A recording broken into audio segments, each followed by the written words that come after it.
Greetings everyone. आज हम शुरू करने जा रहे हैं क्लास 7 के लिए chapter 3 geography our changing earth. हमारी अर्थ के अंदर इंटरनल और एक्सटर्नल कुछ चेंजेस होते रहते हैं टाइम टू टाइम।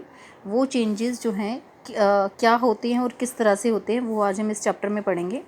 बेसिकली हमारी अर्थ के अंदर जो चेंजेस होते हैं वो होते हैं दो रीज़न्स की वजह से। एक होते हैं इंटरनल और दूसरे होते हैं एक्सटर्नल।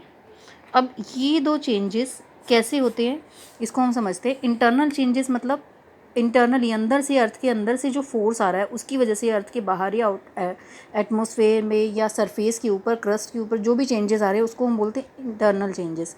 और एक्सटर्नल मतलब बाहरी फोर्सेस की वजह से, बाहर की वजह से जो फोर्स लग रहे हैं उसकी वजह से क्रस्ट पे जो चेंज आते हैं उसको हम बोलते हैं एक्सटर्नल फोर्सेस। अब बेसिकली इन दोनों चेंजेस को हम समझेंगे इस एक टेबल के थ्रू। ये हमारे पास एक टेबल बनी हुई है जिसमें दिए हुए में अर्थ मूवमेंट्स, एंडोजेनिक फोर्सेस और exogenic forces. Endogenic that means की internal forces and exogenic that means की एक्सटर्नल फोर्सेस, बाहरी फोर्सेस। अब इंटरनल जो फोर्सेस होती है वो टू टाइप्स के हो सकते हैं। वो सडन भी हो सकते हैं और डायस्ट्रॉफिक भी हो सकते हैं। सडन दैट मीन्स कि जिनका हमें एकदम से कुछ भी आइडिया नहीं होता, एकदम सडन चेंजेस जिसकी वजह से आते हैं, जैसे अर्थक्वेक। सडनली अर्थक्वेक आया और क्रस्ट पर काफ़ी सारे चेंजेस हो गए उसकी वजह से। वोल्केनो है, लैंडस्लाइड है, ये सभी हैं सडन चेंजेस। जबकि बिल्डिंग माउंटेन्स ये है एक डायस्ट्रोफिक, जो बहुत स्लो चेंज होता है, चेंजेस होता रहता है लेकिन हमें फील नहीं होता, जो बहुत स्लो इसका स्लाइड सा चेंज होता है और धीरे धीरे टाइम के अकॉर्डिंग ये चेंज जो है हमें नज़र आता है, विजिबल होता है। इसी तरह से हमारे जो एक्सोजेनिक फोर्सेस है वो टू टाइप से होते हैं हमारे, एरोजनल एंड डिपोजिशनल। एरोजनल मतलब, एरोजन का मतलब क्या होता है कि किसी भी फोर्स की वजह से जो हमारी अर्थ है, जो क्रस्ट है, उसकी जो ऊपर वाली लेयर है वो वॉश आउट हो जाती है, कट जाती है, रोइज हो जाती है, उसको हम बोलते हैं एरोजनल चेंजेस। एंड डिपोजिशनल, जो सेडिमेंट्स होते हैं वो एक जगह से दूसरी जगह पर जाके जब इकट्ठे हो जाते हैं और उसकी वजह से जो चेंजेस आते हैं उसको हम बोलते हैं डिपोजिशनल चेंजेस। अब ये चेंजेस किसकी वजह से होते हैं? एरोजन भी और डिपोजिशन भी। रिवर की वजह से भी हो सकते हैं, विंड की वजह से भी हो सकते हैं, सी वेव्स और ग्लेशियर सब की वजह से हो सकते हैं। अब ये जो सभी टॉपिक्स हैं हमारे एंडोजेनिक फोर्सेस के एंड एक्सोजेनिक फोर्सेस के, इनको हम इस चैप्टर में रीड करेंगे कि ये पर्टिकुलर हर एक होता क्या है, इसकी पूरा इसको डिफाइन करेंगे। सबसे पहले हम करते हैं अर्थक्वेक। अर्थक्वेक क्या होता है? हमारी अर्थ के नीचे जो है टेक्टोनिक प्लेट्स हैं जो कि एक लिक्विड के अंदर कोलाइड करती रहती है, फ्लोट करती रहती है। नीचे अर्थ के अंदर क्या है? लिक्विड मैग्मा है। मोल्टन मैग्मा की वजह से वो आपस में वो हिलती रहती है, मूव करती रहती है। कई बार ऐसा क्या होता है कि फोर्स ज़्यादा लगने की वजह से हमें एक एक डायग्राम मैं आपको शो करती हूँ, ये आपकी बुक में ये फिर एक अर्थक्वेक का ये डायग्राम भी बना हुआ है। ये देखो, ये बिल्कुल अर्थ का एक सेंटर वाला हिस्सा है। यहाँ पर जो है प्लेट्स जो है थोड़ी सी कोलाइड हुई और उसमें कुछ मूवमेंट हुई। उस मूवमेंट की वजह से जो वाइब्रेशंस हैं वो अर्थ की क्रस्ट पे आई। तो जितना ज़्यादा हम एपिसेंटर, ये जो सेंटर वाला पॉइंट है इसको हम बोलते हैं एपिसेंटर, अर्थक्वेक का एपिसेंटर, मेन पॉइंट जहाँ से अर्थक्वेक हमारा स्टार्ट होता है। तो वहाँ से ये स्टार्ट हुई और जितना दूर तक जाती रही ये इस तरह से ऊपर की तरफ उठी और अर्थ से, सेंटर से हम जितना दूर जाएंगे हमारा जो अर्थक्वेक का जो प्रेशर है, जो स्पीड है और जो रेडिएशन है वो कम होती चली जाएगी, उसका फोर्स कम हो जाएगा। सबसे ज़्यादा अर्थक्वेक हमें इस सेंटर वाले एरिया पे फील होगा और दूर जितना जाते रहेंगे अर्थक्वेक का जो प्रेशर है वो कम हो जाएगा। तो इस तरह से अर्थक्वेक हमारा जो है हमारी अर्थ के ऊपर वाली क्रस्ट पर इफेक्ट डालता है। अब ये अर्थक्वेक के आने से क्या होता है, कई बार ऊपर की लेयर जो है वो कट जाती है, लैंड्स जो है अपनी जगह से मूव हो जाती है, दूसरी जगह सरक जाती है। तो इसकी वजह से काफ़ी सारे चेंजेस आते हैं जिसको हम बोलते हैं एंडोजेनिक चेंजेस। सेकेंड है हमारा वोल्केनो। वोल्केनो को लेकर हम इस डायग्राम को देखते हैं। ये हमारा माउंटेन है एक, जिसके बिल्कुल नीचे क्या है, ये मोल्टन मैग्मा है रेड कलर का। ये मोल्टन मैग्मा जो है गर्म होता रहता है, अंदर जो है बहुत ज़्यादा हीट है, ये बहुत गर्म होता रहता है। ये एक वेंट पाइप है जिसके थ्रू जो है हमारा जो मैग्मा जो है वो बाहर निकलता है, धीरे धीरे गर्म होता रहता है, ऊपर की तरफ उठना शुरू हो जाता है। और जब इसमें प्रेशर ज़्यादा बढ़ जाता है, हीट ज़्यादा हो जाता है, जैसे दूध को गर्म करते हैं ना, वो गर्म होकर उबाल निकल के दूध बाहर निकला जाता है, बर्तन से बाहर आ जाता है, तो सेम उसी टाइप से है ये। जब ये बहुत ज़्यादा गर्म हो जाता है तो ये इससे बाहर निकलना शुरू हो जाता है और जिस रास्ते से ये बाहर निकलता है उस रास्ते को हम बोलते हैं वेंट। वेंट से ये बाहर निकला और इधर चारों तरफ, इसके माउंटेन के चारों तरफ फैल गया। अब जितनी भी स्टोन्स होती है, रॉक्स होती हैं, जो हमारी जो बेसिक रॉक्स होती हैं हमारी, इग्नियस रॉक्स, सेडिमेंट्री रॉक्स, वो जो है इसी की वजह से बनती हैं। जो ये मैग्मा गिरता है, जो जब सबसे बाहर आके ये हमारा मैग्मा जिस जगह गिरने के बाद वो बाहर आके ठंडा हो जाता है। ठंडा होने की वजह से एक रॉक का रूप ले लेता है वो, और वो रॉक हमारी इग्नियस रॉक कहलाती है। और उसी तरह से सेडिमेंट्री रॉक्स कैसे बनती है, जब ये इग्नियस रॉक्स रिवर के फोर्स से या फिर हवा के फोर्स से, किसी भी फोर्स से टूट के ब्रेक होके छोटे छोटे टुकड़ों में बढ़ जाती है और आपस में इधर उधर फैल जाती है, तो वो बनती है सेडिमेंट्री रॉक्स। ठीक है, तो अब ये हमारी दोनों चीज़ें होगी, हमारा अर्थक्वेक एंड वोल्केनो। अब इसमें एक टॉपिक है हमारा लैंडस्लाइड। नेक्स्ट हमारा टॉपिक है इसमें लैंडस्लाइड। लैंडस्लाइड मतलब एक इंटरनल फोर्स की वजह से, कई बार क्या होता है माउंटेन एरिया में नीचे की तरफ टेक्टोनिक प्लेट्स जो है वो मूव, उनके अंदर वाइब्रेशन पैदा हो जाती है। वाइब्रेशन होने की वजह से ऊपर की जो माउंटेन रेंजेस है, जैसे कि ये माउंटेन है, इसके ऊपर की जो रॉक्स है वो अपनी जगह से हिल जाती है, जिसको कि हम बोलते हैं कि लैंडस्लाइड हो गया है। ठीक है, इसी तरह से डायस्ट्रॉफिक फोर्सेस है, उसमें हमारा बिल्डिंग माउंटेन्स बहुत स्लो हमारा चेंज है, बहुत धीरे धीरे इसमें चेंज होता है। एक पर्टिकुलर एक लैंड सरफेस पे धीरे धीरे इस तरह से फोर्स लगता रहता है, और फोर्स लगने की वजह से जो इधर की आसपास की लैंड है वो ऊपर की तरफ उठ जाती है और एक माउंटेन का रूप ले लेती है। इस तरह से हमारा जो है माउंटेन जो है वो बन के तैयार होते हैं। ये तो हो गए हमारे सारे के सारे एंडोजेनिक फोर्सेस। अब हम करते हैं एक्सोजेनिक फोर्सेस। एक्सोजेनिक फोर्सेस की हमारी 2 टाइप्स मैंने आपको बताया, एरोजनल एंड डिपोजिशनल। अब इन दोनों टाइप्स को लेके हम इन चारों पॉइंट्स को डिस्कस करेंगे कि रिवर से एरोजन भी होता है, डिपोजिशन भी होता है, वो कैसे होता है। अब इसको यहाँ पर आते हैं,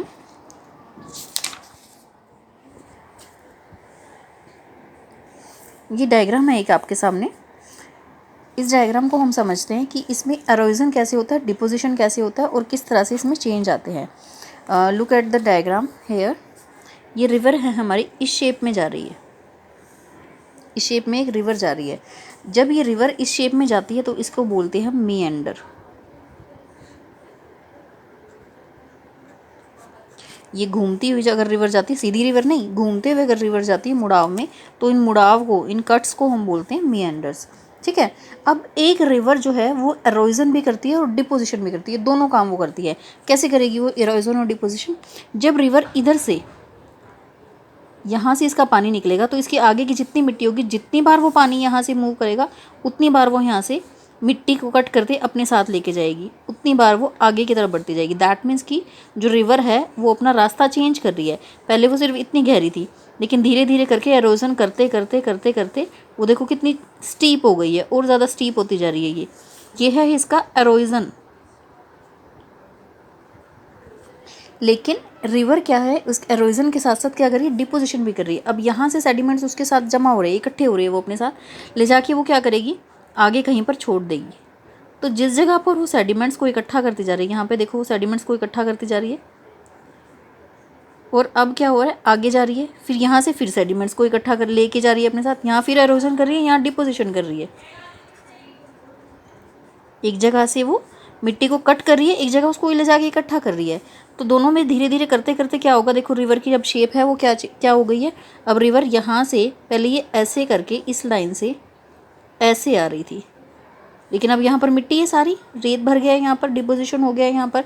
तो अब रिवर की जो शेप है वो क्या हो गई, चेंज हो गई, ऐसे हो गई। दैट मीन्स कि उसके जो मेंडर्स हैं वो चेंज हो गए हैं। तो रिवर जो है टाइम टू टाइम अपनी शेप को चेंज करती रहती है, लेकिन इस शेप को चेंज होने में 1 2 या 2 दिन ही लगते, बहुत सारे साल लग जाते हैं, कई बार 100 साल भी लग जाते हैं, हज़ारों साल भी लग जाते हैं। टाइम लगता है इस सब चीज़ों को होने में, एरोजन होने में और डिपोजिशन होने में।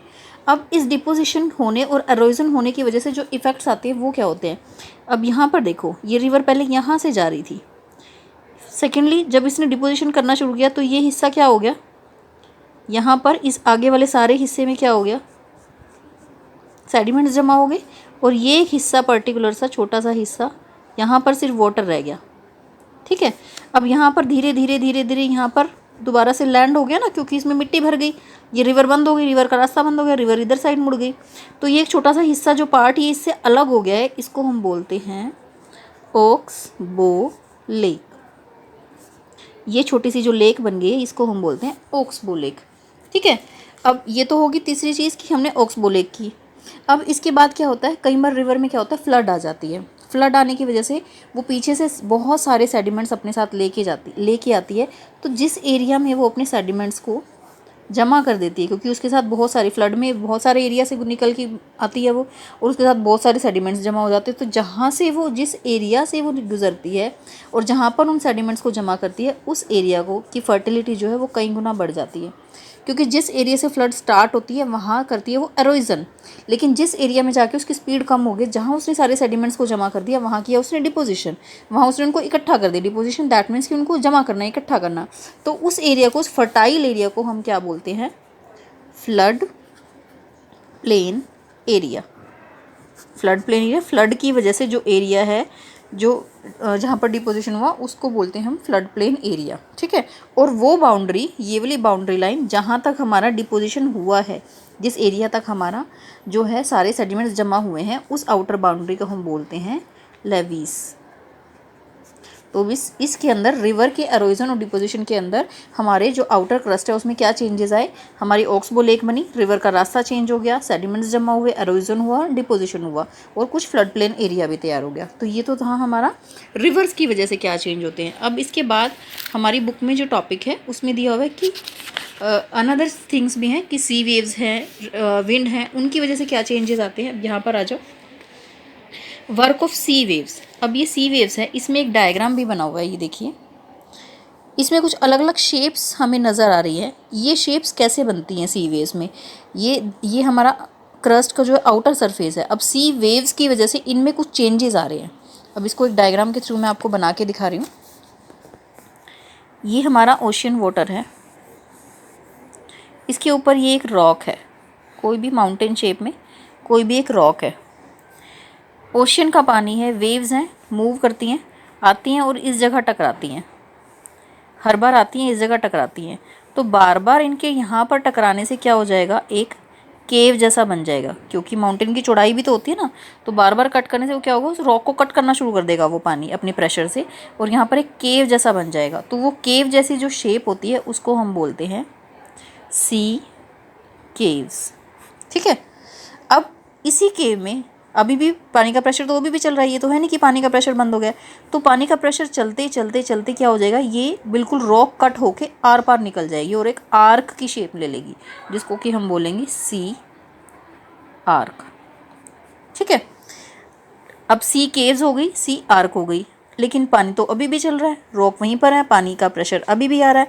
तो क्या होगा? पानी का प्रेशर आते आते ये जो केव है और आर्क है ये बड़ा होना शुरू हो जाएगा अभी भी, और धीरे धीरे क्या होगा? ये आर्क बड़ी होती जा रही है हमारी धीरे धीरे। हम इसको और बड़ा कर रहे हैं। ये पानी का प्रेशर है, इसमें बहुत सारे ईयर्स लगते हैं। 1 या 2 दिन में ये सब नहीं होता है, बहुत सारे ईयर्स लगते हैं इसके अंदर। अब क्या हुआ? ये क्या हो गया? ये इतना बड़ा एरिया बीच में से बाहर निकल गया, ये सारा का सारा ब्लैंक एरिया हो गया। और ये जो पूरी बड़े वाली रॉक थी, ये क्या होगा? 2 पार्ट्स में डिवाइड होगी। एक ये पार्ट हो गया, एक ये पार्ट हो गया, जिसको कि हम बोलते हैं सी क्लिफ। इन रॉक्स को, जो ये 2 पीस में अलग हो गई, इनको हमने बोला सी क्लिफ। ठीक है। अब अभी भी पानी का प्रेशर चल रहा है, लेकिन तो अब क्या होगा? ये जो रॉक है कई बार क्या होता है, बिल्कुल स्ट्रेट लाइन के जैसे ऐसे 2 पार्ट्स में डिवाइड हो जाती है। क्योंकि ये तो नहीं कि पानी सिर्फ एक ही जगह लग रहा है, इधर भी लग रहा है, इधर भी लग रहा है, ऊपर भी जा रहा है उसके पानी।